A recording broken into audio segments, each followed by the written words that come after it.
Good morning, welcome back to the channel, and we are here getting ready to finish up Stavros' Evo transformation.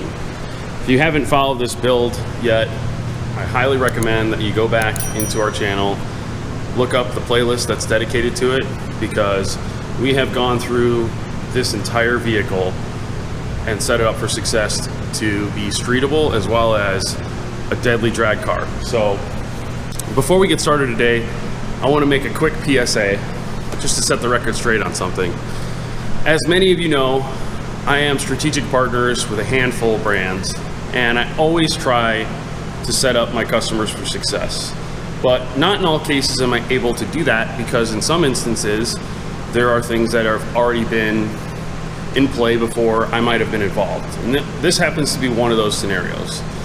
You're probably wondering why it's taken me so long to get this vehicle finished based on the time frames that you're used to seeing me do builds. Well, I've been waiting on the transmission for quite some time, and in most cases I use boost in performance for pretty much everything. And I always recommend that to my customers because that's who I personally use. Whether it be rebuilding a transmission or going through the engine internals to make sure that things are fresh and have the clearances that they need. Before we got this car, because mind you, when this car showed up, or I guess when these customers showed up, they were really just coming for some small items, and it snowballed into a much bigger build. And at the time, they had already arranged for the transmission and the entire drivetrain to be handled by another third party. Well, exactly what typically tends to happen happened, and things didn't go exactly as planned, so that's ultimately what the delay is. But the good news is that that's all over with. The car is now in the same place along with the drivetrain components, which have just shown up yesterday. So we now have the 5-speed transmission that we've been waiting on, we've got the transfer case that we've been waiting on, and we also have the rear diff. So those are now going to be complemented, fortunately enough, by a carbon fiber drive shaft that came through just last week from the drive shaft shop. The customers decided that they wanted to go ahead and pick one of those up while we were waiting on the other drivetrain components, so we're making the best of things. But today is now dedicated to getting this car finished up. So the last thing that we did on this was finish up the fuel system, and we also got the inline racing shifter from Hochman. This is a lockout shifter, which we're going to be installing along with the drivetrain components, and I'll be sure to give you guys a full overview and a demo on how that works. But that is definitely a necessary component if you're going to be drag racing the car and doing full throttle shifting, which this car is definitely going to be doing a lot of, considering the fact that it's going straight from here over to boost in performance to get a Haltech and one of those Devon tunes. So without further ado, let's go ahead and get this party started. I'm ready to hear this baby fire up. Here we go.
We're learning all kinds of new things today. All right, so we're getting ready to throw in the transfer case here. And just a prime example of why I like to do business primarily with Booston as opposed to third parties outside of Booston is because we've got this transfer case, and as you all know, if you're familiar with the 4G63 configuration, these things have an O-ring for transferring fluid in between the transmission and the transfer case. Well, we don't happen to have that O-ring because it was not included with the stuff that was provided. And I know that wouldn't be an issue had it come from Booston. So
all right, so now we've got our transmission in, we've got our transfer case in place, we've got our rear end mounted in. So now we've got a really nice carbon drive shaft from the drive shaft shop. Good friends over there, they got great products. I'm running their axles in my black Zenith Evo, and when it came to doing this 5-speed swap and they needed a drive shaft, well, Stavros said of course this was his first choice. So contacted Lee over there, got one shipped right over pretty quick. Took them about a month, but for them and the demand that they see regularly, I mean, that's pretty much the standard. So getting ready to put that in next.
transmission, we've got our transfer case, we installed the carbon fiber drive shaft from the drive shaft shop, and also the rear differential.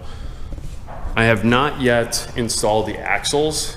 The reason being is this particular build has actually been a father-son team's project, and the father, Andy, decided to surprise Stavros with a coilover suspension.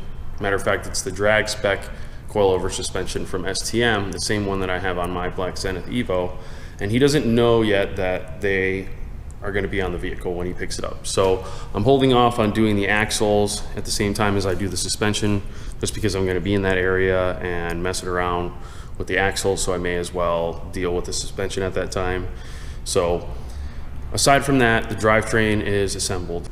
I am waiting on the speed driven gear for the speedometer and the speed sensor, because that's something that we didn't have on hand, and again goes back to one of the reasons why I strictly work with Boostin, because they're my local trusted partner when it comes to transmission stuff. Another item has been missing from the configuration here, so we're waiting on that, and I'm going to go ahead and hold off on putting in the rear subframe for the front until that shows up, because I also have to install my Hochman Fabrication and Speed scatter shield, and it's going to be a lot easier to do the install once I get that speed sensor, the driven gear for the speedometer that goes with it installed in the transmission, and also the scatter shield installed together.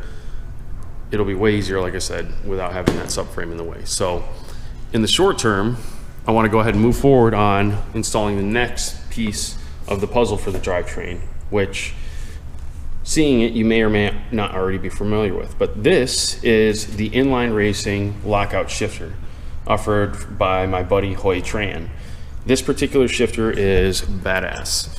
It's the same one that I have in my car, and ultimately it functions like a normal shifter if you have this pin installed, which he provides along with it. And I'm going to get it installed in the vehicle and demonstrate how it all works. But quick overview: you can drive this thing like it's normal car without being locked out of any gear if you have that pin in it. But if you put the pin in, or you pull the pin, I should say, and you're at the drag strip and you're doing full throttle shifting, you certainly don't want to be downshifting. We all know what happens if that happens. You basically take out the motor, the transmission, everything that you've worked hard for is completely gone.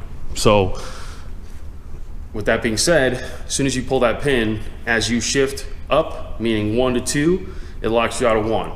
2 to 3, it locks you out of 2. 3 to 4, it locks you out of 3. So you ultimately are prevented from ruining everything that you've worked so hard for. And it's very simple to get it back into the lower gears. You simply lift up on this sleeve right here, that's spring activated, and it'll allow you to move into whatever gears you want. But as soon as you let go of that sleeve and you shift into it in first, go ahead and give it hell, because it's not going to let you go into the lower gears. So I'm going to go ahead and get that thing installed in the car, show you guys a little bit more about it as soon as I get it installed.